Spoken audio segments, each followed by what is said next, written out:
আসসালামু আলাইকুম। আমার নাম মোহাম্মদ জাহাঙ্গীর আলম।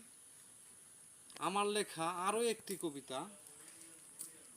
কবিতাটির নাম হলো হও মানুষ।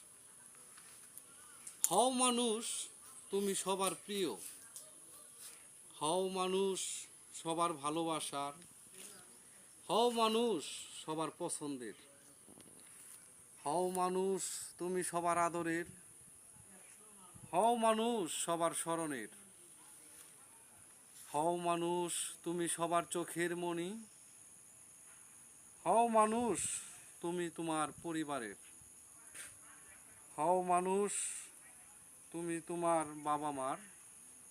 হও উম্মত আমার রসুলের। হও বান্দা তোমার আল্লাহর। আসসালামু আলাইকুম। কবিতাটি ভালো লেগে থাকলে অবশ্যই চ্যানেলটি সাবস্ক্রাইব করে পাশে থাকবেন। আল্লাহ হাফেজ।